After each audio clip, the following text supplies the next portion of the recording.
मुगलों ने साम दाम दंड भेद द्वारा धर्मांतरण कराया, अंग्रेजों ने आके साम दाम दंड भेद द्वारा धर्मांतरण कराया, और आजादी के 75 साल के बाद भी स्वतंत्र भारत में साम दाम दंड भेद द्वारा धर्मांतरण हो रहा है। और इस धर्मांतरण का दुष्परिणाम है कि देश की डेमोग्राफी पूरी तरीके से बदल चुकी है। कश्मीर में हिंदू खत्म हो गए, मणिपुर में हिंदू खत्म हो रहे, मिजोरम में हिंदू खत्म हो गए, मेघालय में हिंदू खत्म हो गए, सिक्किम में बहुत तेजी के साथ खत्म हो रहे, अरुणाचल में बहुत तेजी के साथ खत्म हो रहे, केरल में बहुत तेजी के साथ खत्म हो रहे, गोवा में बहुत तेजी के साथ खत्म हो रहे, और अब तो उत्तर प्रदेश बिहार में भी तेजी के साथ धर्मांतरण हो रहा है। पंजाब में तो पूछिए मत, इतना तेजी के साथ धर्मांतरण हो रहा है कि उसको कह पाना मुश्किल है। दुनिया का चौथा सबसे बड़ा चर्च जालंधर में बन रहा है, 4th largest church of world Punjab में जालंधर में बन रहा है। कैसे बन रहा है, क्यों बन रहा है? विदेशों से फंडिंग आ रही है। हमने फंडिंग रोकने का कोई काम नहीं किया, इसलिए इस्लामिक कन्वर्जन भी हो रहा है, क्रिश्चियन कन्वर्जन भी हो रहा है। इस्लामिक कन्वर्जन के लिए खाड़ी देशों से हवाला के जरिए पैसा आ रहा है, क्रिश्चियन कन्वर्जन करने के लिए यूरोप से और अमेरिका से FCRA के जरिए पैसा आ रहा है। हमने फंडिंग पे रोक नहीं लगाई, इसलिए कन्वर्जन नहीं रुक रहा है। जब तक विदेशी चंदा जो आ रहा है, विदेशी पैसा आ रहा है, चाहे वो हवाला के जरिए आ रहा है या FCRA के जरिए आ रहा है, ये नहीं रुकेगा, धर्मांतरण नहीं रुकेगा।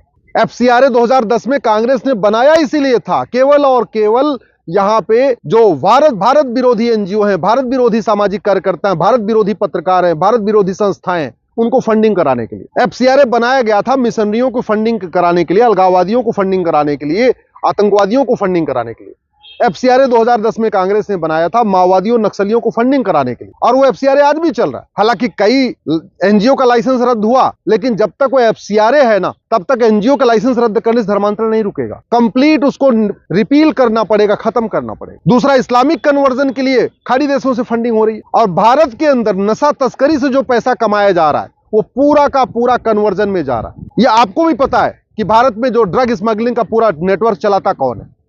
जो ड्रग स्मगलिंग से हर साल अरबों रुपए आ रहा है, वो जा कहां रहा है? ड्रग स्मगलिंग का पूरा पैसा भारत को बर्बाद करने में खर्च हो रहा है। एक तो ड्रग हमारे स्कूल कॉलेज में फैलाई जा रही है, हमारे बच्चों को नशेड़ी बनाया जा रहा है, ऊपर से जो पैसा आ रहा है उसी से कन्वर्ट भी किया जा रहा है। पंजाब में जो कन्वर्जन का पूरा खेल चला है, वो पहले नशा मुफ्त में बांटा गया, उनको ड्रग एडिक्ट बनाया गया। जब वो नशेड़ी हो गए वहां के युवा और वहां के लोग, फिर उनको कन्वर्ट करना शुरू कर दिया। दलितों को, ट्राइबल्स को, आदिवासियों को बहुत बुरी तरीके से कन्वर्ट किया जा रहा है। और कैसे? पैसे की लालच देके, हॉस्पिटल में इलाज का लालच देके, स्कूल में एडमिशन करा के, और युवाओं को नशेड़ी बना के।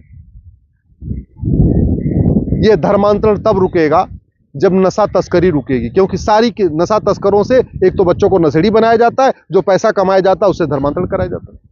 धर्मांतरण तब रुकेगा जब धर्मांतरण कराने वाले मिशनरियों और जिहादियों की 100% प्रॉपर्टी जब्त करने, उनकी नागरिकता खत्म करने, उनको आजीवन कारावास, फांसी के लिए कानून बनेगा। धर्मांतरण एक ऑर्गेनाइज्ड क्राइम है, एक व्यक्ति नहीं करता, कई लोग मिलकर करते हैं। तो धर्मांतरण तब रुकेगा जो उस पूरे गैंग में शामिल है, उस पूरे सिंडिकेट में शामिल है, सबके खिलाफ गैंगस्टर एक्ट लगेगा। धर्मांतरण तब रुकेगा जब धर्मांतरण कराने वाले मिशनरी और जिहादियों और उनके सहयोगियों पे NSA लगेगा, नेशनल सिक्योरिटी एक्ट लगेगा। धर्मांतरण हमारी राष्ट्र की सुरक्षा के लिए खतरा है, लेकिन जो नेशनल सिक्योरिटी एक्ट में, उसमें कहीं लिखा नहीं है कि धर्मांतरण राष्ट्र की सुरक्षा के लिए खतरा है, इसलिए पुलिस NSA लगाती नहीं है। धर्मांतरण हमारी देश की एकता अखंडता के लिए खतरा है। देश की एकता अखंडता के लिए जो खतरा है, उससे निपटने के लिए हमारे पास एक कानून है, UAPA, लेकिन उसमें कहीं लिखा नहीं है कि धर्मांतरण हमारी एकता अखंडता के लिए खतरा है, इसलिए पुलिस UAPA लगाती नहीं। धर्मांतरण एक ऑर्गेनाइज्ड क्राइम है, लेकिन गैंगस्टर एक्ट में लिखा नहीं है कि धर्मांतरण एक ऑर्गेनाइज्ड क्राइम है। मकोका महाराष्ट्र में है, उसमें लिखा नहीं है धर्मांतरण एक ऑर्गेनाइज्ड क्राइम है। गुजरात में गुजकोका है, लेकिन लिखा नहीं है गुजकोका कानून में कि धर्मांतरण एक ऑर्गेनाइज्ड क्राइम है। तो इसलिए न महाराष्ट्र मकोका लगाती है, न गुजरात में गुजकोका लगता है, न यूपी में गैंगस्टर एक्ट लगता है। धर्मांतरण एक वेजिंग वॉर है। अल्टीमेटली ये धर्मांतरण मुगलों के समय किया गया यहाँ की डेमोग्राफी बदलने के लिए, अभी भी किया जा रहा है, केवल और केवल यहाँ की डेमोग्राफी बदलने के लिए। तो ये जो धर्मांतरण कराने वालों पे वेजिंग वॉर की अगर धारा लगा दिया जाए, उनकी प्रॉपर्टी जब्त किया जाए, उनको आजीवन कारावास, फांसी दिया जाए, तो धर्मांतरण करा एकदम बंद हो जाएगा। लेकिन जो वेजिंग वॉर की धारा है, उसमें कहीं लिखा ही नहीं है कि धर्मांतरण एक वेजिंग वॉर है। धर्मांतरण एक देशद्रोह है। जो लोग भारत को मानते हैं, भारत की संस्कृति को मानते हैं, जो वसुधैव कुटुंबकम को मानते हैं, नारी तू नारायणी को मानते हैं, सर्वमंगल मांगल्य मानते हैं, उनको विदेशी रिलीजन में कन्वर्ट कर देना, उनको फॉरेन के रिलीजन में कन्वर्ट करना, इससे बड़ा देशद्रोह क्या हो सकता है।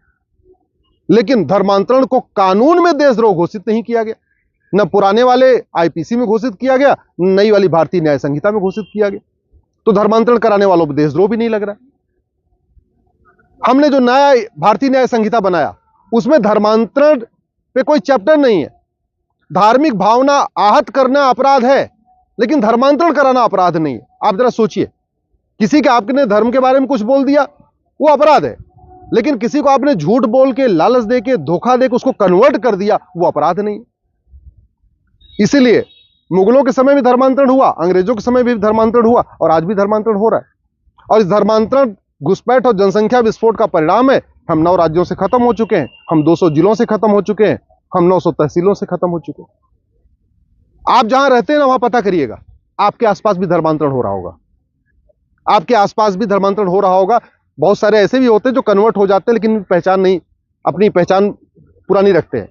उदाहरण के लिए आपके यूपी में, बिहार में लोग क्रिश्चियन बन गए, लेकिन रिजर्वेशन के लिए वो बताते नहीं है, पूजा पाठ नहीं करते, मंदिर नहीं जाते, होली दिवाली नहीं मनाते, लेकिन रिजर्वेशन के फायदे के लिए अपना अभी भी दलित बने हुए हैं या जो भी है आदिवासी बने हुए हैं, एक्चुअल में कन्वर्ट हो चुके हैं। इसलिए समय आ गया है धर्मांतरण रोकने के लिए कानून बनाने के साथ साथ घर वापसी के लिए कानून बनाया जाए। आखिर एक अगर योजना हम लॉन्च कर दें कि भाई जो आदमी विदेशी रिलीजन को छोड़ेगा और दोबारा भारतीय रिलीजन को अडॉप्ट करेगा, सिख बनेगा, जैन बनेगा, हिंदू बनेगा, उसको हम लाभ देंगे, उसको हम 5 लाख रुपए देंगे घर वापसी। देखिए फटाफट लोग घर वापसी करना शुरू कर देंगे। घर वापसी जैसे हुई मुगलों के समय में, डरा के, धमका के, लालच दे के, वापस घर वापसी जैसे धर्मांतरण हुआ था मुगल काल में, घर वापसी के लिए भी कुछ वैसे ही हमें प्रक्रिया अपनानी पड़ेगी। घर वापसी तब होगी जब सरकार इसके लिए कुछ स्कीम लेके आएगी, केवल समाज के उससे नहीं। और एक बात याद रखिएगा, तू मैं करने, आरोप प्रत्यारोप करने, नूरा कुश्ती करने से धर्मांतरण नहीं रुकेगा। धर्मांतरण कराने वालों का वीडियो शेयर करने से धर्मांतरण नहीं रुकेगा। धर्मांतरण कराने वालों के बारे में उल्टा सीधा कहने से धर्मांतरण नहीं रुकेगा। वो लगातार जारी है, लगातार चल रहा है। और उत्तर से दक्षिण तक, पूरब से पश्चिम तक हर जिले में धर्मांतरण हो रहा है। आपके जिले में भी धर्मांतरण हो रहा होगा, शायद आपको पता नहीं है, लेकिन हो रहा है, 100% हो रहा है। ऐसा भारत का कोई जिला नहीं जहां धर्मांतरण नहीं हो रहा है। धर्मांतरण तब रुकेगी जब विदेशी फंडिंग रुकेगी। धर्मांतरण तब रुकेगा जब से FCRA खत्म होगा। धर्मांतरण तब रुकेगा जब धर्मांतरण कराने वाले और उनके मददगारों की 100% प्रॉपर्टी जब तो होगी। धर्मांतरण कराने वालों, उनके मददगारों की नागरिकता खत्म होगी। धर्मांतरण कराने वालों, उनके मददगारों को 10 से 20 साल सजा का कानून बनेगा। धर्मांतरण तब रुकेगा जब धर्मांतरण को देशद्रोह घोषित किया जाएगा। धर्मांतरण तब रुकेगा जब धर्मांतरण को वेजिंग वॉर घोषित किया जाएगा। धर्मांतरण तब रुकेगा जब धर्मांतरण को राष्ट्रीय सुरक्षा के लिए खतरा घोषित किया जाएगा। धर्मांतरण तब रुकेगा जब धर्मांतरण को देश की एकता अखंडता के लिए खतरा घोषित किया जाएगा। धर्मांतरण तब रुकेगा जब धर्मांतरण को ऑर्गेनाइज क्राइम घोषित किया जाएगा, यानी धर्मांतरण कराने वालों के खिलाफ NSA भी लगेगा, UAPA भी लगेगा, गैंगस्टर एक्ट भी लगेगा, वेजिंग वॉर की धारा भी लगेगी और देशद्रोह की भी धारा लगेगी। तब जाके धर्मांतरण रुकेगा। नहीं तो एक बात याद रखिए, गांधीवाद की बात करने, अंबेडकरवाद की बात करने, समाजवाद की बात करने, लोहियावाद की बात करने, राष्ट्रवाद की बात करने से धर्मांतरण नहीं रुकेगा। जय श्री राम, भारत माता की जय बोलने से धर्मांतरण नहीं रुकेगा। राम कथा करने, कृष्ण कथा करने से धर्मांतरण नहीं रुकेगा। भागवत कथा से धर्मांतरण नहीं रुकेगा। मठ मंदिर बनाने से भी धर्मांतरण नहीं रुकेगा। लेकिन मैं गारंटी लेता हूं, जैसा मैं कानून कह रहा हूं ऐसा अगर बना दिया जाए, 100% धर्मांतरण रुकेगा। और धर्मांतरण कराने वाले और उनके मददगार दोबारा कभी जरूरत नहीं करेंगे किसी हिंदू, जैन, बौद्ध, सिख की धर्मांतरण कराने के बारे में।